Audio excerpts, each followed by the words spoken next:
A worldwide consortium of journalists has published what it calls the Pandora Papers, revealing a parallel financial universe in which world leaders and the mega rich can hide billions of dollars in secretive offshore accounts. Investigators say the accounts drain money from government treasuries and can undermine national security and democracy. Nick Schifrin is back with that story. The International Consortium of Investigative Journalists shared 12 million financial records with 150 news organizations to provide an unprecedented window into how billions are hidden from authorities, investigators, and country citizens.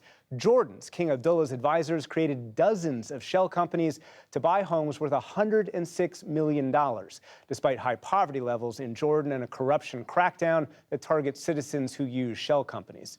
Today, Jordan's palace said the king's properties were, quote, not unusual nor improper. These properties are not publicized out of security and privacy concerns.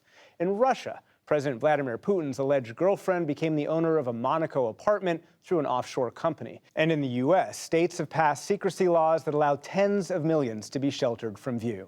Joining me to discuss this is Drew Sullivan, co-founder and editor of the Organized Crime and Corruption Reporting Project. Drew Sullivan, welcome to the NewsHour. Your organization teamed up with the International Consortium of Investigative Journalists to publish these stories. Why do you think secretive offshore accounts are a threat to national security and democracy? Well, really, opaque money is opaque power. And what, these offshore companies really are is they're a device to move money around the world and to keep it secret. And the problem with that is, it can be money that's stolen and it can be money that you're trying to move for some business somewhere. But a lot of times it's really money people are trying to hide, people are trying to launder.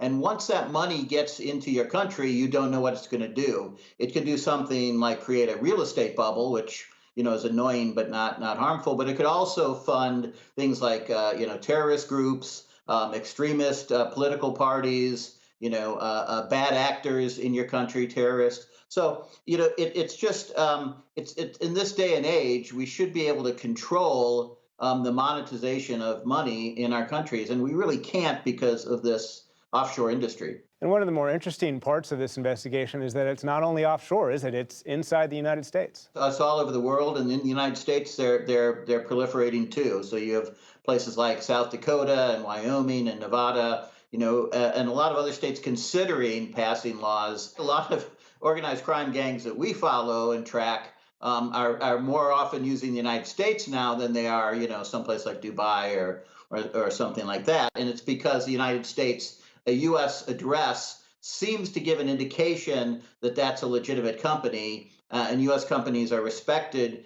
for the transparency. But in fact, you're not getting the transparency. It's being hidden. As I mentioned before, offshore companies linked to King Abdullah of Jordan have purchased more than $100 million of homes in the U.S. and the U.K.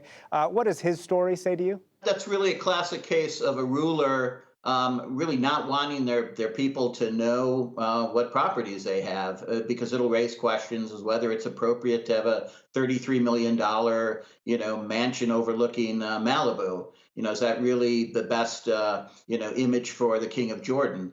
And so it basically helps them avoid the kind of scrutiny and the kind of questions as to whether they're really acting in the interest of their country. More importantly, increasingly a lot of rulers, and I'm not saying this is about King Abdullah, but, a lot of this money and a lot of other rulers and potentially the king is stolen money, is money that's been paid in bribes. It's money that's paid in, getting a part of a business deal and those types of things. And so they also want to keep those kind of interests and those kind of assets that they're purchasing from that outside of the public and the regulators' purview.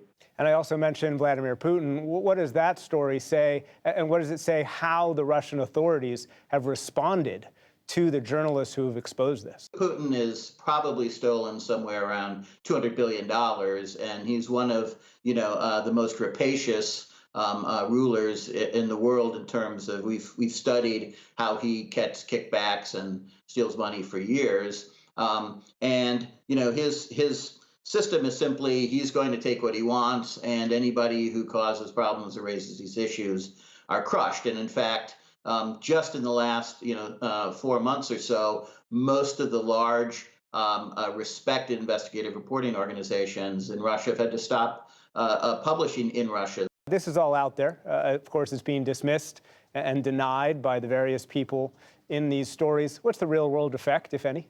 Well, there will be some. I mean, there will be people who ask for sanctions. There will be people who will ask for Magnitsky filings, which will basically allow those property to be taken away. So, I mean, there's a large civil society world out there that is really trying to police this by using sanctions and seizures of properties to get the money back for the citizens of those countries. And you'll see that, especially in the most egregious cases like Azerbaijan, where they have $700 million worth of property in London. I mean, that's obscene. And I think you'll see a lot of people going after those public interest law firms, trying to get these assets taken away.